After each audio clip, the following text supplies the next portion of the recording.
Basket Case. Oh, good lord! Ah! Kill it! Kill it!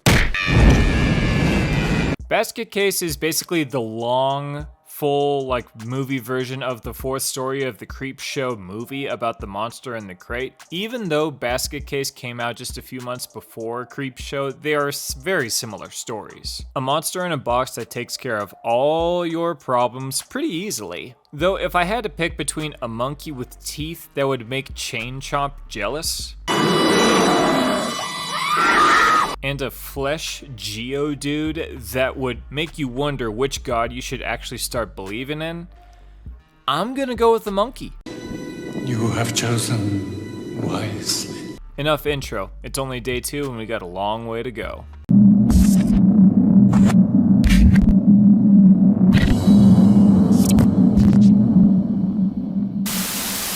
Basket Case starts off with a kill, which is as good a start as any with horrors and horror comedies. A doctor is walking around his house and the power gets cut. He randomly fires off his gun in the dark like any reasonable gun owner, but it's all for naught and Basket Case rips his face apart. Pretty good practical effects so far. We then jump to our main character Dwayne carrying around a locked basket, a wad of cash, and a very 80s hairstyle, and he checks into a very shitty hotel.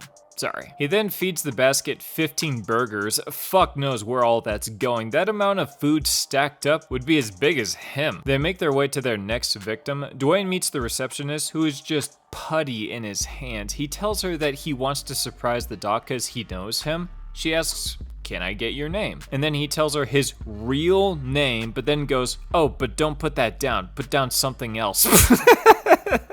Clearly, the budget was spent mostly on the script. Dwayne teases the doc with his scar that goes all along his torso, and then we jump to him just leaving the office. But before he leaves, the receptionist just screams, "Before you go, take my virginity!"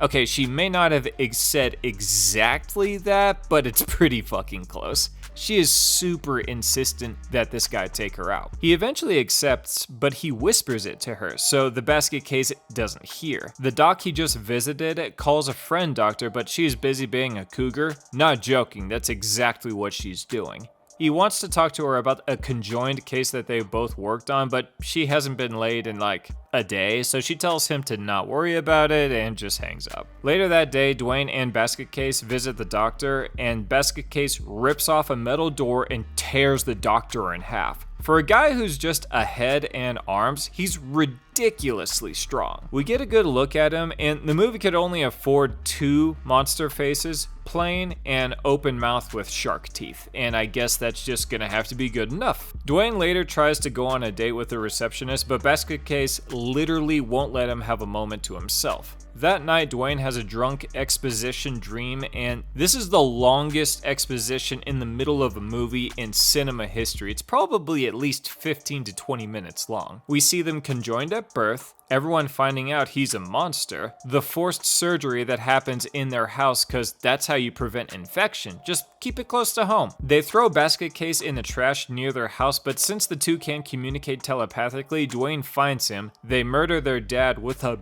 battle bot. The housemaid admits that the dad's murder is a mystery. Okay. We then see her funeral a decade later, and now we're back to the present. Are you all asleep? I promise we're almost done here. They only need another day to get Dr. Cougar, and then business is done. So they go to her office midday, cause why the fuck not? And Basket Case just rips her face apart while screaming like a banshee, cause why the fuck not? And they bounce and get away with it. Amazing.